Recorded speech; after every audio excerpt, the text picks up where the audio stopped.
Y bien, amigas y amigos, seguimos en su espacio Khalil Michel desde la Z, cada vez más cerca. Siempre en los países, en los conglomerados y en las sociedades hay entes que tienen un nivel de independencia en virtud de la resiedumbre y la fortaleza de sus criterios y su capacidad de análisis que les hacen referentes en el quehacer que se dedican. En este caso, el invitado central de la noche de esta noche es uno de esos entes que en el marco político dominicano es un referente de análisis obligatorio por la fortaleza y el tino de lo que siempre analiza. Con nosotros nuestro querido amigo el doctor Humberto Salazar, hermano. Khalil Michel, caramba. Óyeme, dos gotas de agua no se juntan, pero dos personas sí. Así mismo. Mírenos aquí. Humberto. ¿Usted sabe cuál es la precondición para usted ser independiente en sus análisis? ¿Cuál es eso? Su independencia económica. Eso es verdad. Si usted no depende de nadie económicamente, usted decide lo que considere. Pero mire, es verdad, tal vez por eso siempre se ahoga económicamente, porque es una forma de mantener sojuzgado el pensamiento, ¿verdad? Totalmente. Y por eso yo me dediqué a mi profesión médica durante muchos años en forma paralela a la actividad política. Así para es. que nadie me haga esclavo de su pensamiento. Yo soy esclavo de mis palabras, la que vamos a decir aquí. Así mismo, justamente por eso, Humberto, y qué bueno que con ese opening iniciamos este programa, porque hemos querido invitarte, ya que en la última, más reciente oportunidad que conversamos frente a cámara. Hace mucho. Fue el año pasado, antes de tener todo esto definido ya como tal. Yo ni siquiera estaba aplatanado todavía. Yo recuerdo, yo acabo de llegar de fuera del país, después de la misión que tuve en Corea del Sur. Sí. Yo me quedé en Estados Unidos bastante tiempo y volví aquí a pedido de un gran amigo que es dueño de una planta televisora para que montara un programa, y en eso estoy. Así mismo es, en el que nos orientamos también. Entonces, Humberto, hemos querido invitarte en esta oportunidad porque ya conformado el cuadro político, apenas a un mes y pocos días de las elecciones presidenciales y con el resultado municipal, quisiéramos auscultar en esa visión característica de Humberto Salazar cómo ve el panorama político en República Dominicana en el momento actual. Oye, estuve aquí hace año y medio probablemente. Más o menos. Creo que hablé claro de cuál era mi visión para este momento hacia este momento. Lo podemos ver retrospectivamente. El archivo histórico de este programa está ahí. Yo no voy a decir nada diferente a lo que dije en ese momento. Yo dije en ese momento que las elecciones presidenciales en la República Dominicana del 2024 dependían principalmente de que tres factores cambiaran, porque fueron los que provocaron la pérdida electoral del PLD gobierno. En primer lugar, voy a dejar el último, que es el primero a mi juicio, para el final. En primer lugar, que no hubiera otra pandemia, porque la pandemia impidió que se hiciera una campaña electoral como las que siempre se realizan en la República Dominicana. En el año 2020 no hay pandemia. En segundo lugar, que las elecciones municipales se realizaran sin ningún tipo de tropiezo.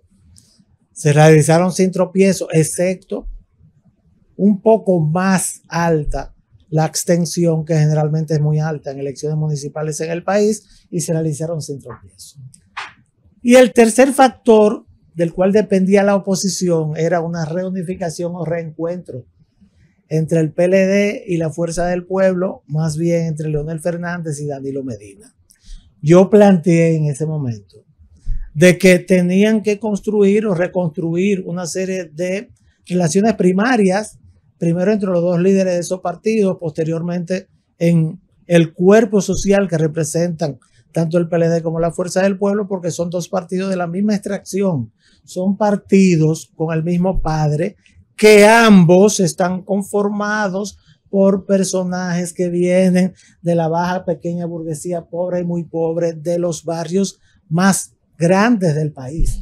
Esa es la composición social, así es. Como decía Bosch en su libro Genial, donde describe de una forma genial, única, la estructura social de la República Dominicana, que es composición social dominicana. De ahí surge el PLD, y de ahí surge la Fuerza del Pueblo, y de ahí surge Danilo y Leonel. Pues eso no se logró. Pero Humberto, espérate, hermano querido. Recientemente hemos visto que se celebró un junte y una reunión. ¿Qué acaso eso no aplicó a los fines que estás planteando? La reunificación o construcción de un proyecto común no es un tema meramente formal, porque la República Dominicana ha evolucionado hacia un país que no cree en los políticos ni en los partidos. Yo miro las encuestas y me río. ¿Por qué? Tengo que reírme porque son números todos manipulados de acuerdo a quien paga, como bien dijo Hipólito Mejía. En el sentido de que el que ignora que la República Dominicana, más de un 70% de los que están en edad a votar no creen ni en los políticos ni en los partidos, se pierde en lo que es el análisis. Es cierto. Aquí la mayoría de la gente no cree en políticos. Pero primero. Entonces... Segundo, la mayoría de la gente, para tratar de elaborar la idea, segundo, no creen partidos. Y si es así, eso es verdad.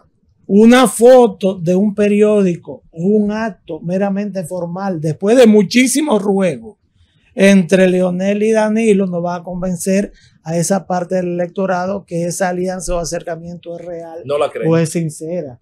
Tienen un problema grave de percepción que a estas alturas, a 50 días de unas elecciones, todavía no lo han podido resolver. No son 50, perdón, son exactamente 41 días de las elecciones hoy. Entonces, si tú tienes ese problema de percepción y el gobierno juega esa percepción tratando de lograr un resultado en primera vuelta que depende de dos cosas, de la cantidad de simpatía que evidentemente puede tener el candidato del gobierno, Luis Abinader, pero también de la abstención. A eso tú adjudicas, Humberto, el tema de que, por ejemplo, los desprendimientos que se están dando en la Fuerza del Pueblo, el PLD, que en Samaná se fue el que compitió con Pedro Catrén, que toda la dirigencia del PLD y la Fuerza del Pueblo en Pensilvania se fue, que Carlos Guzmán renunció de la Fuerza del Pueblo. ¿A eso se debe? Eso es jugando a la percepción para provocar una gran abstención. Cualquiera que mira sabe que ahora la abstención en la República Dominicana, tú ves que ninguna encuesta te publica la cantidad de indecisos. Búscame una que diga la cantidad de indecisos. ¿Es verdad? No, ¿sabes por qué? ¿Por qué? Porque la cantidad de indecisos inmediatamente te va a decir qué posibilidad hay de una gran abstención. Y la República Dominicana es un país que históricamente, en términos democráticos, tiene una gran participación política.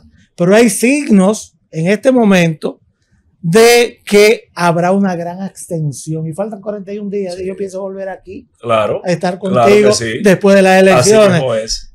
Plantea una gran abstención política en el país. ¿Por qué? Los signos son evidentes. Usted, mi querido amigo Khalil Michel, yo le puedo hacer una pregunta. Por favor.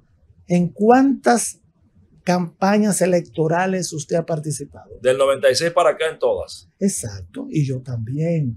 Yo un poco más atrás porque tengo mayor edad que tú. Yo del 86 para atrás en todas. Todas. 10 años más que tú, ¿verdad?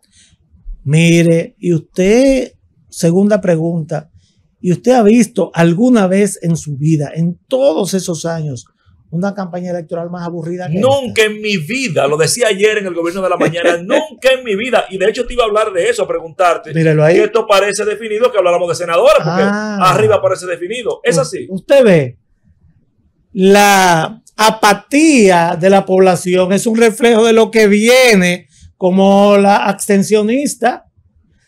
Una campaña electoral en un país ya politizado, pero no participante y militante, como es la República Dominicana, que la mayoría de la gente que tú le preguntas te dice, yo no pertenezco a ningún partido. Así es. Así es que te dicen así ya, es. Antes no era así. No, antes era militancia y rabiosa. Cuando usted tiene esa señal, lo que le dice a usted es que el que juega la abstención tiene que jugar ¿a qué?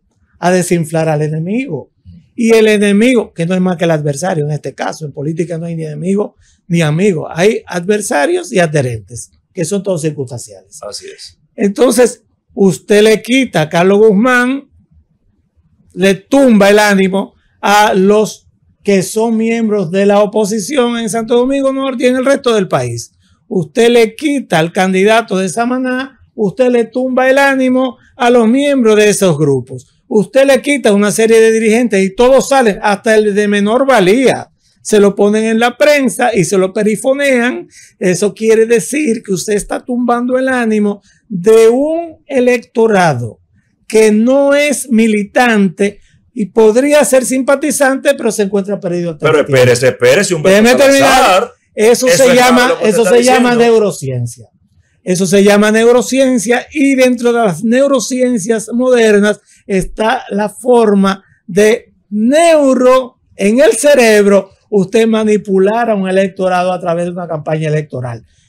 Eso simplemente, todo eso que ustedes están mirando, que cuánto gastan, que cuánto le dan, eso no tiene importancia. Es más, la oposición ayuda a que neurocientíficamente el electorado opositor baje en lo que es su furor, y usted ve que por eso no hay campaña electoral en este país. Aquí lo que hay es gente hablando en los medios, pero usted no ve un flequillo en la calle, no ve un carro con una bandera, no ve movilizaciones grandes, no ve lo que está acostumbrado a ver. ¿Sabe por qué? ¿Por qué? Porque yo le voy a decir cuánta gente no va a votar si la cosa sigue así. ¿Cuánta, Humberto? Para que no digan que compraron cédula, ni que cédula por droga, ni que andan comprando votos, para que lo digan. Desde ahora le voy a decir, entre el 40 y 45% podrías tenerse. ¿Cómo? Yo preveo... ¿Son elecciones ilegítimas? No, señor. En la República Dominicana hay una libertad para usted ir a votar.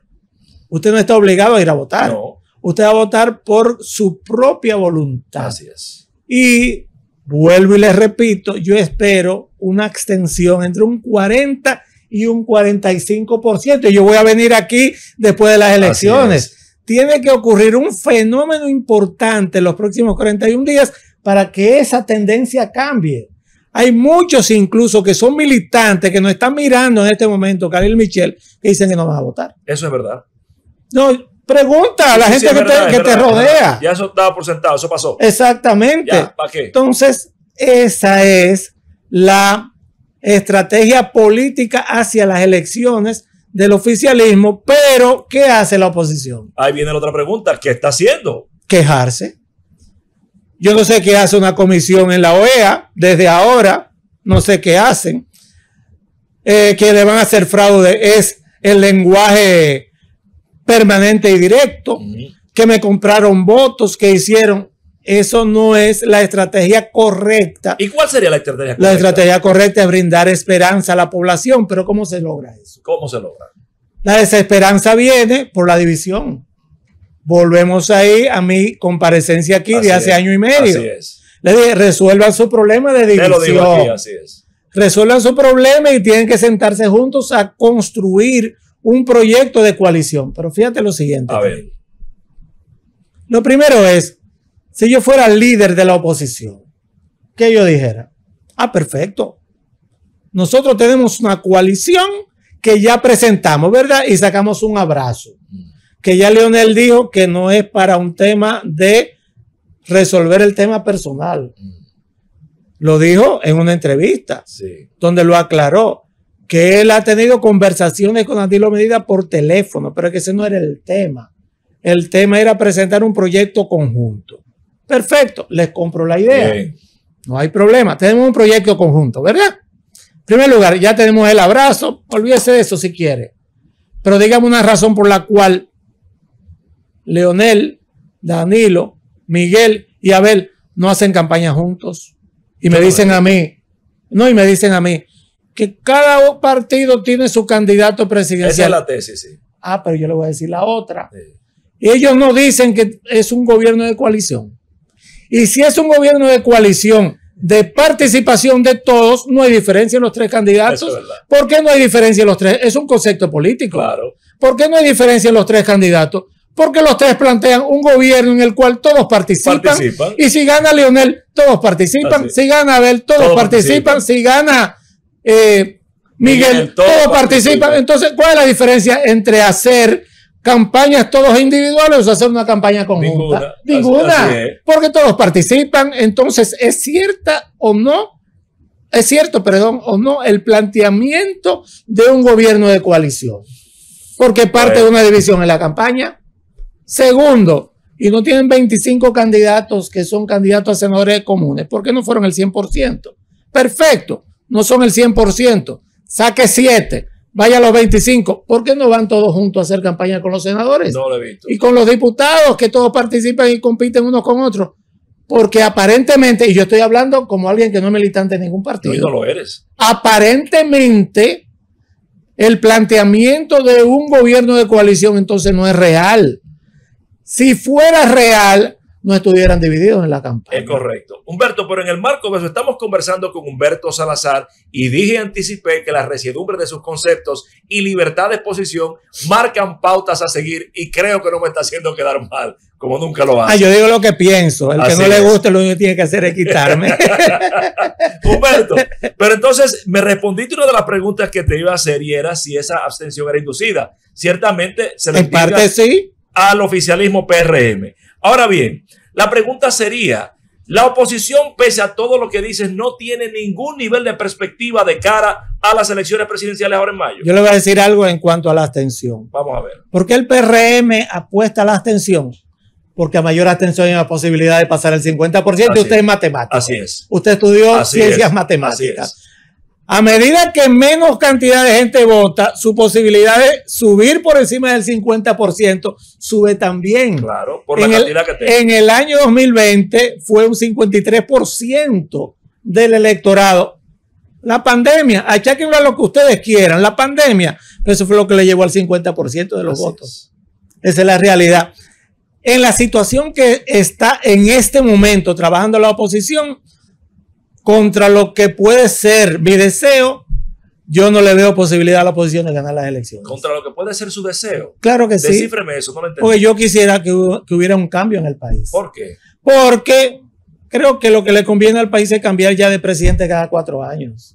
Cada 4 años tiene que haber un proyecto nuevo y sobre todo porque este gobierno cojea de dos partes importantes. En primer lugar, estamos retrogradando en cuanto al nivel de efectividad y calidad de los servicios públicos. Eso es innegable. Sí. Estamos retrogradando en el tema de salud, pero esa es mi área, por supuesto. Hemos echado hacia atrás. En el tema de educación no estamos avanzando. En el tema de energía eléctrica, aquí no hay apagones por las elecciones. Pero el año que pasado hubo un déficit de 126 mil millones de pesos en el tema eléctrico. Y este año, en el primer trimestre, ya está publicado cerca de 30 mil millones en el primer trimestre de dinero que estamos metiendo de nuestro presupuesto, quemándolo en el sector eléctrico. No hay mejoría ninguna. Las sedes están puestas al azar. Pero entonces las encuestas, según Humberto Salazar, que dicen que todo ha mejorado y la evaluación del presidente y todo lo que implica esto, ¿qué hay? ¿A quién creo? Yo me remito a Hipólito Mejía, que no sabe de ciencia, pero es un sabichoso. Las encuestas las maneja quien la paga. Tengo que preguntarle esto con mucho respeto. Pregúntele a la gente si ha mejorado el servicio de seguridad en su barrio. Pregunte si los puntos de droga han disminuido. Pero entonces pregunte si el costo de la vida es menor o mayor. Pregunte si está llegando a fin de mes. Pero es que no entiendo. Entonces, ¿cómo es posible que si eso es así, el presidente Abinader dicen que se proyecta a ganar con casi un 70%? Porque hay una estadística que se publicó hace 15 días en la prensa y la gente se queda callado. ¿Usted sabe en cuánto se dejó la República Dominicana el empleo público hace 4 o 5 años? ¿Cuánto? 13%. ¿Usted sabe cuánto está? Ya está publicado. ¿Cuánto? 25% de empleados públicos. Así, pero así cualquiera. Entonces, estamos trabajando para crear, tenemos subyacente una fuerte crisis económica, un fuerte estremecimiento económico en la República Dominicana y yo no quisiera verme otra vez en la situación que se vio en la República Dominicana en el año 2003-2004. Nosotros estamos caminando sobre un campo de minas entre el tema del endeudamiento, que no vale la pena. Ahí están los informes del Banco Mundial y el Banco Interamericano de Desarrollo. ¿Qué dicen? ¿Qué dice Bloomberg en un artículo sostenido por los estudios de ellos? De que la República Dominicana es el segundo país que está en mayor problemática para caer en default en toda América Latina. El primero es Argentina, el segundo República Dominicana. Entonces, estamos en una situación económica, estamos bailando la danza de los millones entre la década de los 20, aquí en República Dominicana, que en San Pedro de Macorís se bailaba la danza de los millones y le decían a eso ahí la sultana del este. Nunca más. Así es. Cayó en crisis y jamás. En el 29, con el crack de la bolsa de Estados Unidos, con la crisis mundial y jamás. Jamás. Entonces, creo que estamos caminando hacia una crisis, una cantidad de sectores que podrían presentarse todas las protestas después de las elecciones. Entonces yo quisiera un gobierno nuevo. Ahí voy, Humberto Salazar, porque contigo puedo reflexionar conceptualmente y hacer proyecciones. Visto el escenario que das sobre una oposición decapitada que no logra dar pie con bola y aparentemente esto está decidido a nivel presidencial, ¿qué implicaciones pudiera tener para el gobierno del presidente Abinader reelecto en virtud de esas condiciones económicas que relatas y con ese nivel de elección sin prácticamente oposición? Bueno, porque el equipo que acompaña a Abinader demuestra su impericia política, incluyéndolo a él, en lo que es el intento de avasallar y dejar sin espacio a la oposición. Si la cosa sigue como va, yo preveo que va a haber una barrida a nivel de Congreso. Te voy a preguntar eso al final. ¿Cuántos senadores crees que...? No lo sé, no lo he analizado, pero la ola se puede llevar la inmensa mayoría de los senadores. Ahí dijo ayer Tomás Hernández Alberto, donde está usted sentado, que la oposición no iba a sacar un senador. Perfecto, ojalá. Y lo mismo ocurría en la Cámara de Diputados. Eso sumado a lo que es la ganancia que tuvieron a nivel municipal. ¿Qué ocurre? Y hay una ley política en ese sentido. Que el cultor de ella, sin decirlo, fue el presidente Joaquín Balaguer. Así es. Dígala. ¿Qué ocurre cuando usted tiene un poder, y le pasó al PLD, un poder que acumula casi el 100% y no deja espacio a la oposición? Explosiona. La ley política le dice, la ley de la política, la práctica de la política, le dice a usted que si usted no tiene un enemigo con quien pelear fuera, usted pelea adentro. ¿Y qué ocurre en el PRM en este momento? Y el equipo que de gobierno tiene 8 candidatos a la presidencia de la República. 8. Humberto, 8. 8 proyectos ya. 8. Yo sé de 3. No, 8. Salazar, 8. Y podría ser 9, que lo voy a decir ahora. También. 8. Podría ser 9 y cuidado. Que cuando eso ocurre, esos 8 proyectos que usted dice 2, 3, ¿cuáles son los 3 que usted dice? Vamos a ver. Yo lo voy a decir. Eduardo Sanz Lobatón, Carolina Mejía y David Collado. Yo le voy a poner el cuarto. Vamos a ver el cuarto. A ver. Que es el 9 mío de la línea de 8. La reelección de Abinader. La reelección de Abinader. Por supuesto. No, espérese. Pero que la Constitución dice que yo le dije a usted como previo a esta argumentación. Sí. Usted dijo que mi querido amigo Tomás Hernández Alberto se sentó aquí y le dijo que no van a ganar la oposición ni uno, ¿verdad? Dijo que iban a modificar la Constitución para poner candados. Dijo eso. No, el contrario. Es modificar la Constitución para quitar el nunca jamás. Se lo dije hoy, ¿eh? Espérese. Estamos en abril. ¿Usted está diciendo a mí que el presidente Abinader, toda vez gane las elecciones con un Congreso mayoritario, va a modificar la Constitución para presentarse una vez más? Tiene las 2/3 partes. Si la cosa sigue como va, tendrá las 2/3 partes. Es el presidente de la República. Y en mi caso, usted ve toda esta cara. Ajá. Me salieron a mí abrevando al lado de los políticos. ¿Y de cuáles políticos? Y escuchando y aprendiendo. Mire, el próximo paso es modificar la Constitución. En cuanto al tema electoral, la modificación constitucional más importante será la habilitación de las únicas 2 personas que en caso de que haya un resultado favorable o desfavorable por Abinader, son personas que están totalmente proscritas de poder ir como candidatos. Solamente 2 a partir de mayo de este año. ¿Cuáles? 2 jubilados, Danilo Medina y Luis Abinader. porque a ellos es que la Constitución se le aplica en cuanto a 2 periodos y nunca jamás. Así es. Usted quita el nunca jamás y habilita a Danilo y también habilita a Luis Abinader. Entonces, usted habilitando a Danilo mantiene la división en la oposición.